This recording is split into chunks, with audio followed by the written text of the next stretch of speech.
Salam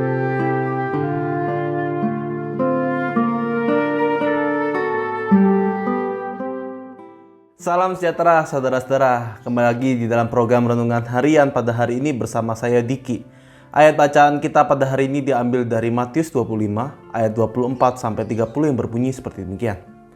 Kini datanglah juga hamba yang menerima 1 talenta itu dan berkata, "Tuhan, aku tahu bahwa Tuhan adalah manusia yang kejam, yang menuai di tempat di mana Tuhan tidak menabur dan yang memungut dari tempat di mana Tuhan tidak menanam. Karena itu aku takut dan pergi menyembunyikan talenta Tuhan itu di dalam tanah. Ini terimalah kepunyaan Tuhan." Maka jawab tuannya itu, "Hai kamu hamba yang jahat dan malas. Jadi kamu sudah tahu bahwa aku menuai di tempat di mana aku tidak menabur dan memungut dari tempat di mana aku tidak menanam. Karena itu sudahlah seharusnya uangku itu kau berikan kepada orang yang menjalankan uang, supaya sekembaliku aku menerimanya serta dengan bunganya. Sebab itu, ambillah talenta itu daripadanya dan berikanlah kepada orang yang mempunyai 10 talenta itu. Karena setiap orang yang mempunyai kepadanya akan diberi, sehingga ia berkelimpahan. Tapi siapa tidak mempunyai apapun juga yang ada padanya akan diambil daripadanya. Dan campakkanlah hamba yang tidak berguna itu ke dalam kegelapan yang paling gelap, di sana akan terdapat ratap dan kertak gigi." Saudara-saudara, apa hal yang paling dibenci oleh banyak orang? Menanti atau menunggu. Menunggu bisa dikatakan merupakan hal yang paling membosankan. Dan seringkali kalau bisa kita tidak menunggu itu lebih baik. Banyak orang bahkan rela main serobot sana sini supaya ia didahulukan. Ada juga bahkan jasa untuk titip antrian ketika hendak membeli tiket ataupun membeli makanan yang antriannya luar biasa. Contoh lain juga ketika kita harus menunggu orang yang akan menjemput kita ketika kita hendak pergi. Tentu rasanya sangat menyebalkan, apalagi nunggunya sampai berjam-jam. Pertanyaan yang biasanya kita lakukan, pertanyaannya adalah, apa yang biasa kita lakukan pada saat menunggu ataupun menanti ini? Kalau saya biasanya sambil menunggu ya sambil pasang headset, dengerin musik, lalu sambil main Instagram, di YouTube, di handphone saya. Ada juga orang yang menunggu dengan cara tidur di kursi karena ia lelah. Ada juga tetapi orang yang justru sembari menunggu kedatangan orang yang ditunggu, ia bersiap-siap. Ia mengingat-ingat, ada yang ketinggalan gak ya? Ada yang kurang gak ya? Pakaiannya sudah baik atau belum? Sudah rapi atau belum? Ada juga yang orang melakukan dengan, kira-kira sambil nunggu lebih baik saya sambil membaca buku deh. Melakukan hal-hal lain yang lebih berguna. Hal-hal yang lebih penting yang bisa disambi atau dilakukan pada saat menunggu.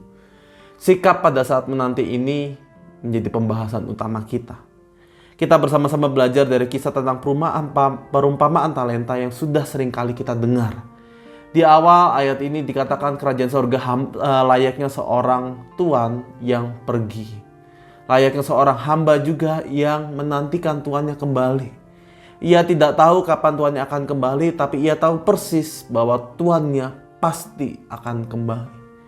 Kapan akan kembali? Nggak ada yang tahu.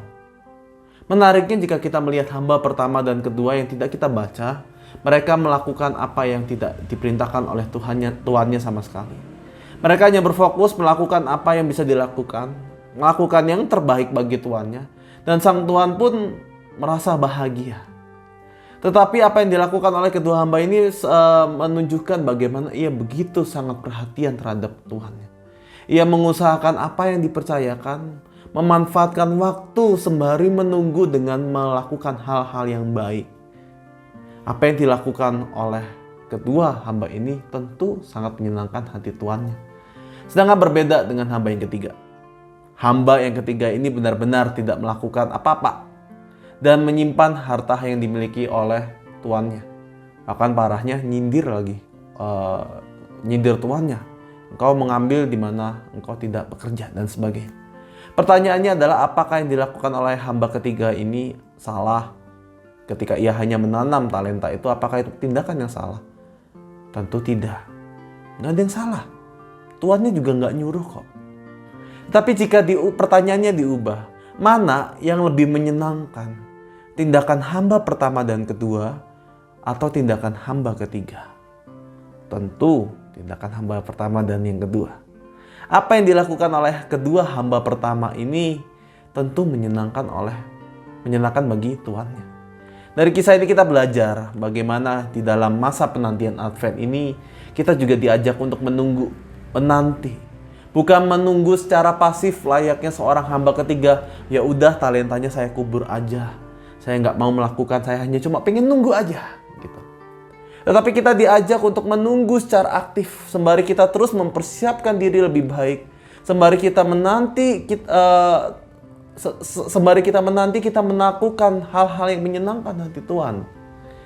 Sembari kita menanti juga kita terus berusaha untuk mengenal lebih dan lebih akan kasih Tuhan yang kita terapkan di dalam kehidupan kita.